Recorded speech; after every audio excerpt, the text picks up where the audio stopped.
Buenas noches a todos y todas, bienvenidos a un programa más de Rumbo Seguro 2025, Propuestas que Salvan Vidas, que es una iniciativa para poder conocer las problemáticas alrededor de la seguridad vial y las propuestas que tienen los candidatos a la Asamblea. Agradecemos la participación de Ana Belén Cordero, quien nos acompaña el día de hoy para hablar sobre sus propuestas y perspectivas alrededor de la seguridad vial, que es una problemática urgente de resolver en Ecuador. Cada año hay más siniestros, muertes y lesiones asociadas al tránsito en nuestro país. Este programa es posible gracias al esfuerzo conjunto de Tandem, Carishina en Bici y la Asociación de Peatones de Quito con el apoyo de la Coalición por la Movilidad Segura en Ecuador. Y les voy a contar un poco cómo va el programa. Primero voy a leer un perfil de nuestra candidata que nos acompaña. Después voy a leer algunas cifras para poner en contexto la situación de la seguridad vial en Ecuador. Vamos a tener un segmento, dos segmentos de preguntas a profundidad y en el medio vamos a tener un espacio que es muy interesante porque vamos a conocer qué tanto sabe la candidata sobre los temas de seguridad vial. Y al final vamos a invitar a Ana Belén a que firme un compromiso por salvar vidas. Así que a continuación les voy a presentar a la candidata. Ana Belén Cordero es candidata a la Asamblea Nacional por el movimiento Creo, Creando Oportunidades. Es abogada, máster en Derecho de Empresa, es máster de Estudios Profesionales en Gestión Política, fue asambleísta nacional en el periodo 2021-2023 y luego se desempeñó como secretaria de Política Pública Anticorrupción en el 2023.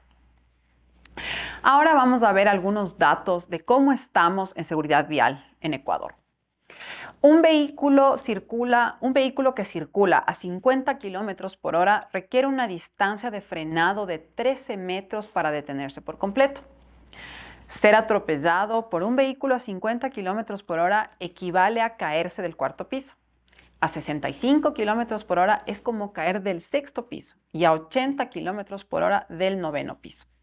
Si bien entre 2022 y 2023 el número de siniestros viales se redujo en un 3.4%, los fallecidos aumentaron en un 7.3%, lo que significa que los siniestros fueron más letales.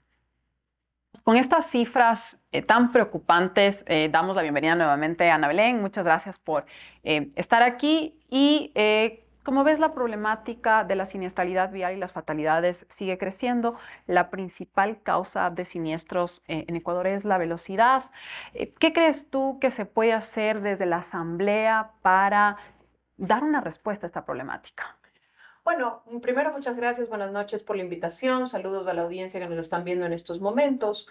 Uno de los roles principales que tiene un legislador es fiscalizar a los gobiernos, a las autoridades en general que cumplan su trabajo y que cumplan con la ley. Así como observamos el cumplimiento de distintas leyes, lo hicimos desde el legislativo con la ley de violencia a la mujer.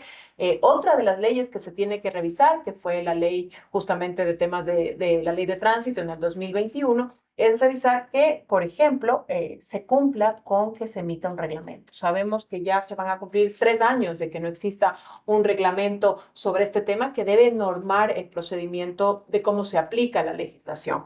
Otro de los temas no menores sobre los cuales se debe trabajar y se debe tratar es ver que las sanciones que existan en la ley sean cumplidas. Ahora, también hay que tener un matiz sobre qué capacidad de fiscalización tiene el legislativo sobre las competencias municipales, ¿no?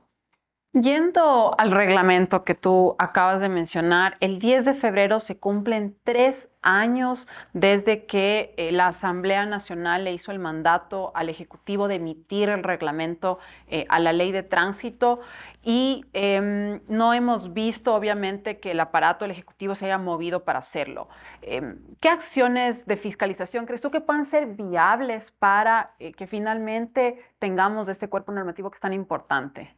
Gran parte por la razón por la cual no se ha dado este reglamento es porque hay un evidente choque de trenes siempre entre el legislativo y el ejecutivo, una falta de consensos entre estas dos funciones del Estado, incluso una tercera función que podría ser el judicial a la hora de aplicar una determinada sanción, ¿no? Yo creo que los reglamentos, si vemos, por ejemplo, ahora el presidente de la República ha vetado casi 8 proyectos de ley, eso se debe a una falta de consensos. Entonces, ¿qué se puede hacer desde el legislativo? Bueno, más allá de fiscalizar y exigir que se cumpla este mandato de reglamentar una ley, pues levantar la voz, ¿no? Para eso tenemos otra de las funciones escondidas, digamos, de los legisladores, que es hacer rendición de cuentas a través de los medios de comunicación. ¿Y qué crees tú, cuáles crees que son los factores que han incidido para que no solo no se haya aprobado el reglamento, sino que cada año que pasa hay más muertes y más lesiones en las vías de Ecuador? Yo creo que a veces los conductores somos bastante irresponsables. El tema de la tecnología ha cambiado mucho la forma en que conducimos. Antes no teníamos, digamos, de alguna manera distractores. Ahora el utilizar el teléfono celular mientras se conduce, además de ser una contravención grave, es uno de los factores principales. Otra de ellas es el alcohol y el conducir al mismo tiempo. Y la más grave y la más importante, que es la que genera la mayor causa de muerte en nuestras vías, es el exceso de velocidad. No sé si estamos los conductores totalmente conscientes de que este exceso de velocidad finalmente quita vidas a los transeúntes, ¿no? Que son principales razones de ser de la movilidad en los países y en las ciudades. Y justo en esta línea de la velocidad, viste que en los últimos meses ha habido toda esta polémica alrededor de los radares, con muchos asambleístas y otros actores políticos celebrando que se han quitado los radares. Sin embargo, al ser la velocidad el principal factor que causa siniestros y muertes en las vías, ¿cuál crees tú que podría ser una respuesta desde lo legislativo para responder a esta polémica de los radares? A ver, yo creo que está mal satanizar una u otra medida, ¿verdad? Yo creo que el problema en sí no son los radares, sino en algún caso, por ejemplo, las sanciones desproporcionadas en términos pecuniarios que conozco que se cobraban, a veces la falta de derecho a la defensa de los que conducían los vehículos, que eran sancionados con estos radares, la entrega dudosa quizás de competencia de autoridades municipales a los privados, el cobro de esas multas, digamos, todo estos temas que acabo de poner sobre el tapete es lo que hacía que la gente de alguna forma deteste a los radares. Pero los radares en sí, yo creo que no son el problema. Lo de fondo está en cómo se está llevando adelante. Los países, primeros países del mundo, Estados Unidos, Europa, tienen radares y controlan el exceso de velocidad de esta manera, ¿verdad? Yo sí creo que lo personal o lo de fondo es establecer una legislación que de alguna forma permita que quien es sancionado a través de los radares o de los distintos dispositivos para control de velocidad pueda ejercer adecuadamente su derecho a la defensa, porque es derecho que le asiste a todo ciudadano, que las sanciones no sean desproporcionadas. Veíamos ahora en la Corte Constitucional que acaba de manera unánime, digamos, quitarle que no vaya a la cárcel el que comete exceso de velocidad, ¿verdad? Yo sí creo que era un poco desproporcionado, la verdad. Veíamos números que quienes conducen a exceso de velocidad, digamos, no son reincidentes después de que son sancionados. Entonces, quizás podría haber una multa alta sin perjuicio de que no reincidan.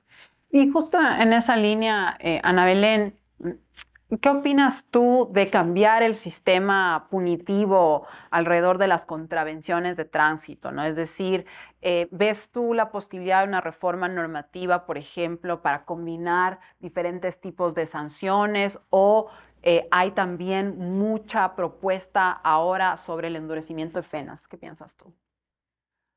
Yo creo que alguien que conduce y maneja al mismo tiempo no podría decir que es un delincuente, pero es una persona sumamente irresponsable, porque ya sabemos los efectos del alcohol detrás de un automotor. Cuando hemos hecho el curso, los cursos de manejo para obtener nuestra licencia cuando somos sumamente jóvenes, cuando renovamos nuestra licencia, sabemos que es totalmente excluyente no solo alcohol, sino estupefacientes en general. Entonces, sí creo que sí debe haber una sanción fuerte para este tipo de irresponsabilidades porque se llevan la vida de ciudadanos que finalmente el peatón es de la razón de ser de la vialidad, ¿no? Entonces, sí creo que se deben endurecer las penas, pero también se debe supervisar adecuadamente que esas penas deban ser cumplidas de alguna manera y debe haber prevención, porque sí, está bien endurecer las penas porque tiene un efecto disuasor, sobre todo en determinadas sanciones, en determinadas contravenciones, pero sí tiene que haber educación vial. Poco tenemos. Yo te digo en lo personal, yo llevo desde los 18 años conduciendo, es decir, 22 años manejando. Yo recibí educación vial cuando hice el curso para obtener mi licencia y desde ahí no hemos vuelto a recibir educación vial. Y yo creo que eso es algo constante que tiene que ser reforzado en la ciudadanía. Incluso me atrevería a ser un poquito extrema, pero incluir hasta en las mallas curriculares para ser profesional de cualquier carrera. ¿Verdad? Porque, digamos, no tienes vehículo, pero hasta para conducir una moto, un scooter, una bicicleta que va a exceso de velocidad también se puede llevar a una persona. Entonces, yo creo que del tema de la vialidad no estamos exento nadie y creo que debería ser un tema, así como nos enseñan cívica, ética y valores, también debe estar incluido el tema de vialidad. Me voy a quedar con este tema de la educación para cuando pasemos a nuestro siguiente segmento de preguntas poder profundizar un poquito más en esa idea. Y más bien ahora lo que quiero hacer es pasar a nuestro famoso segmento de qué tanto sabe la candidata sobre seguridad vial. No te preocupes, mi querida Ana Belén, no es la prueba de la licencia. Exactamente, no es examen de licencia. Entonces, yo te voy a pedir que tú me des un número del 1 al 21. Van a ser 3 preguntas, entonces te voy a pedir 3 números y el número que salga, perfecto, te hago la pregunta. Así que empezamos. A ver, el número 21. Oh, no. 21. ¿Qué medidas son las más efectivas para reducir los siniestros viales? Educación en todos los niveles, campañas en redes sociales, control en la vía e infraestructura segura. Control en la vía e infraestructura segura. Correcto. Y justo increíble que salió esa pregunta porque eso es lo que vamos a conversar justo en el segmento siguiente, nuestra combinación entre diferentes medidas. Siguiente número. 3. 3. Esta es una pregunta de verdadero o falso. Los niños son el grupo etario más afectado por siniestros viales. Falso. Así es. De acuerdo con la ANT, el grupo más afectado son los jóvenes entre 20 y 29 años. Fallecieron 549 jóvenes en el 2023 por esta causa. ¿Y el último número? En 10. Muy bien. 10. Igual, pregunta de verdadero o falso. Casi 4,000 personas fallecieron por siniestros de tránsito en 2023. Falso. Verdadero. Ah, sí, bueno. No me sé exactamente el número. Pero fíjate que de acuerdo con el INEC, en 2023 fallecieron 3,965 personas. Esto equivale a 10,8 personas en promedio por día que se mueren en Ecuador por siniestros viales. Es un montón. Así es. Y es una causa que está, digamos, una temática que está absolutamente invisibilizada. Sí, no hay en los medios de comunicación cobertura sobre el tema. Y justo con eso me voy a ir a nuestro siguiente segmento y quiero tomar esto que estás mencionando de esta sorpresa, ¿no?, que te causa la cantidad de personas que se mueren diariamente en Ecuador.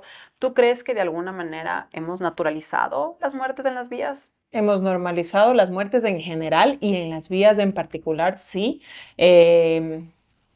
Digamos que hemos naturalizado también ese conducir a la defensiva, digamos así, ¿no? En vez de conducir de una manera responsable, de una manera segura, somos bastante imprudentes, creemos que las señales de tránsito son referenciales, a veces me incluyo, debo ser sincera, porque el que esté libre de pecado que lance la primera piedra, pero sí, creo que tendemos a normalizar ese tipo de temas y es un tema del que no estamos conscientes y que no hay la adecuada cobertura desde la opinión pública, ¿no? Y en esa línea, justo habías mencionado en nuestro anterior segmento sobre la importancia de la educación y si bien nosotras estamos de acuerdo con la educación, la evidencia científica a nivel internacional de aquellos países que sí han logrado reducir prácticamente a cero los siniestros y las fatalidades asociadas muestran que más bien se trata de un sistema que funciona a la par, ¿no? Entonces, una infraestructura de calidad, una normativa que esté pues en línea con las buenas prácticas internacionales, un control efectivo del cumplimiento de la normativa para que no exista impunidad, una atención adecuada post siniestro, es decir, hay muchas personas que se mueren hasta llegar al hospital. ¿no? Wow. Entonces, este conjunto que se llama el sistema seguro de factores es el que realmente incide en el cambio para llegar a 0 muertes en las vías. ¿Cómo ves tú la aplicación de este sistema en Ecuador? Yo de verdad te digo, mira que soy una ciudadana informada, que consumo medios de comunicación, redes sociales, he estado en la función pública durante casi 3 años. No conozco que exista tal sistema de este tipo como el que tú mencionas en nuestro país. Conozco que existe, por supuesto, una ley, que hay competencias sobre el tránsito y la vialidad delegadas a algunos municipios, no a todos, porque también no existe la descentralización en competencias de vialidad si es que no hay recursos. Ese es otro tema que está en discusión. Eh, pero no conozco que exista un sistema general de control, como tú dices. Es, después de un siniestro, ¿cuánto tarda ese siniestrado, si se quiere, o esa persona que tuvo ese accidente en llegar al hospital y en ser salvado la vida hasta que llega la ambulancia a un hospital cercano? Si hay los insumos para atender ese siniestrado y demás, entre otras cosas, ¿no? No conozco, por ejemplo, además, que haya existido un legislador que haya fiscalizado cómo se están dando el cumplimiento de la normativa. Lo que sí han hecho gobiernos y candidatos a asambleístas es fiscalizar el tema de los radares. Entiendo que por su falta de popularidad de los radares me refiero, digamos, eso de alguna forma da votos si se quiere, entonces así lo han hecho, pero de ahí entrar al tema de fondo, como dices tú, educación vial, infraestructura, el tema de este sistema integrado. Yo te digo otra cosa, por ejemplo, caminando por las calles de Quito o conduciendo por las calles de Quito y tampoco están las vías en excelentes condiciones. Entonces tú a veces por esquivar un bache le puedes ir dando al carro de al lado o a una persona que esté ahí, ¿no? Entonces también eso contribuye, no solamente somos los conductores, sino las autoridades municipales encargadas del mantenimiento de las vías. Y en relación con las obligaciones que tienen los municipios, la mayor cantidad de siniestros ocurren en las vías urbanas, Mm. que están a cargo de gestión de los municipios y la fórmula que asigna los recursos cuando se asume la competencia de tránsito promueve que cada vez haya más vehículos. En ese sentido, ¿cómo ves tú? ¿Crees que es posible una reforma normativa desde la Asamblea para evaluar las competencias que han asumido los gobiernos municipales para cambiar esta fórmula de asignación de recursos? Es que yo creo que las fórmulas de asignación de recursos en general para entregar competencias, para descentralizar, no solamente deben estar condicionadas en función de los números. Yo te digo, bueno, mi fuerte es el tema educativo, ¿verdad? Y cuando se entregan recursos a las universidades públicas y cofinanciadas, entre los requisitos, uno de ellos es el tema de la matrícula, pero otros de ellos es calidad, es tasa de ingreso, retención y graduación. Lo propio debe ser en el tema de vialidad, ¿verdad? Hablar de un tema de qué plan tiene ese municipio para invertir en infraestructura. ¿Qué plan tiene ese municipio para capacitar a sus habitantes en temas de educación vial y la ejecución presupuestaria de ese plan, ¿no? Porque también otro tema puede darse. Finalmente tú entregas recursos a un municipio para que desarrolle un plan de educación vial o para que haya temas de infraestructura y a veces ese dinero se va en organizar conciertos y fiestas, ¿no? Entonces, sí hay un tema de fondo sobre esa gestión municipal, hasta qué punto es eficiente y hasta qué punto le compete finalmente a un gobierno central o a descentralizar esa competencia.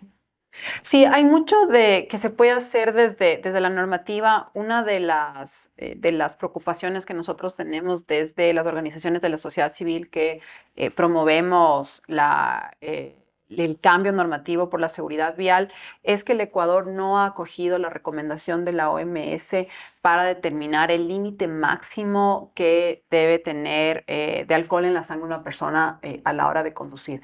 De hecho, en Ecuador es más del doble de lo que la OMS recomienda para la sanción máxima, ¿no? Okay. Y también la OMS recomienda, por ejemplo, que conductores nuevos que están conduciendo por primera vez o jóvenes tengan una tolerancia cero de alcohol en la sangre. ¿Tú ves posible una reforma al COIP en este sentido? Bueno, sobre lo segundo, me parece excelente, porque sí hay mucha impericia de parte de quien esté aprendiendo a conducir.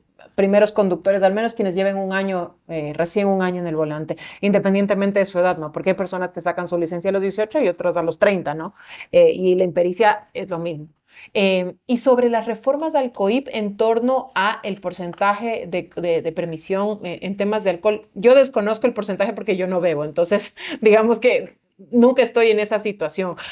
Si me equivoco, por favor, corrígeme, pero yo tenía entendido, por ejemplo, que son 2 vasos o 2 cervezas las que te marca el alcohol check. Entonces, según lo que tú me estás diciendo, no serían 2 vasos, sino un vaso de cerveza, el límite recomendado por la OMS para, no, para conducir. Me parece un poquito exagerado un vaso de cerveza, ¿verdad? Yo no bebo, repito, pero digamos, un vaso de cerveza no necesariamente te inhabilita tus capacidades para conducir, pero si la OMS, que es un organismo internacional que tiene experiencia y valora estos temas a nivel de varios países, sí lo está diciendo, yo creo que no perdemos nada en acoplar nuestra legislación a este tipo de temas y así los jueces pueden aplicar la ley, porque si no está en el COIP, finalmente mal pueden aplicarlo, ¿no? Sí, de hecho, lo que te dice las recomendaciones internacionales es que en realidad el alcohol se comporta de manera distinta en cada cuerpo, claro, ¿no? Entonces, digamos, un vaso de cerveza para una persona muy grande puede ser que no sea lo mismo que para una O persona para alguien que bebe constantemente versus alguien que no bebe. Exactamente, entonces por eso es que hay estos Sí. límites y una de las cosas que pasa en Ecuador es que si bien nosotros iniciamos en ese límite, se permite que una persona consuma hasta una botella de whisky Pero es una barbaridad. para llegar a la sanción más grave, Ya, la más alta. a la más alta. Pero imagínate, la OMS más bien lo que dice es, no nos llegues a Es una esos barbaridad niveles. una botella de whisky. O sea, yo no sé cómo alguien siquiera se puede subir a un carro habiendo consumido una botella de whisky, ¿no? Y justamente estas contradicciones normativas son las que nosotros buscamos visibilizar para que formen parte del debate público y que esto genere cambios.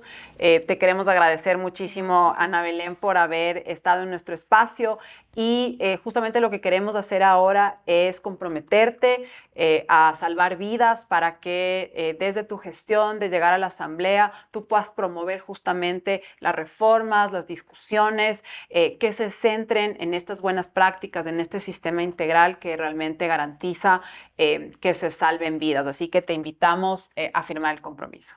Muchas gracias.